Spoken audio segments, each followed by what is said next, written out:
It's a simple one. It's actually marketing Australian seafood. So for so long, I've been in this industry for a very long time. But one weakness that it has, it doesn't know how to market itself. I guess the initiative that the ABFA and APFA have embarked upon is a good starting point, but it needs to be much wider than that. I think the industry needs to get behind the concept of thinking, raising levies, because that's what's needed, and you need money to market, and that's, I think, been the industry's Achilles for a long, long time. So marketing Australian seafood is probably the biggest challenge.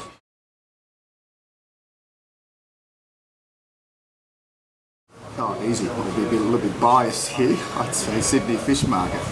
Look, we do a lot of marketing initiatives, and I guess a good example of that would be our Get Fresh with Fish program. It's a program that has very simple principles, but it works on the premise that we will go out into the field, into the regional areas particularly, work with the local cooperatives, say, identify some species that they believe they catch a lot of but doesn't have a lot of profile in the local regions, but also species that might be relevant to bigger markets like the Sydney market.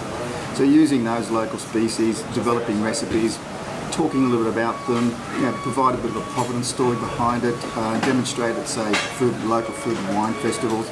Whatever the event is, Get Fresh with Fish, we've taken it around mostly throughout New South Wales, north and south. We've taken it into the Northern Territory, done a couple of Queensland, and we find when we go away from that people, one, not only see their own local species a bit differently, but they also find that, hey, these fish actually aren't so bad to eat, and so cooked in the right recipe, with the right ingredients, in the right manner, actually they can buy something that's actually nutritional, but also reasonably cheap as well. So our Get Fresh with Fish is probably a good example of that.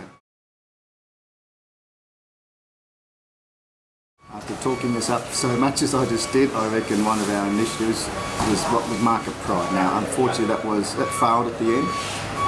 Failed not because it wasn't a product, it was a value-add line of products that we were introducing to the market. I think we identified the independent retailers as the venue, as the avenue to move those products.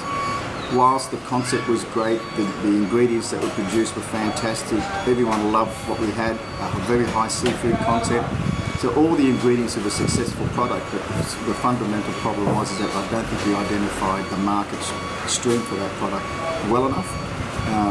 And as a consequence, retailers didn't see the value in that product. Their business was about selling chilled fish, as I would say, dead fish on ice. They do that very, very well.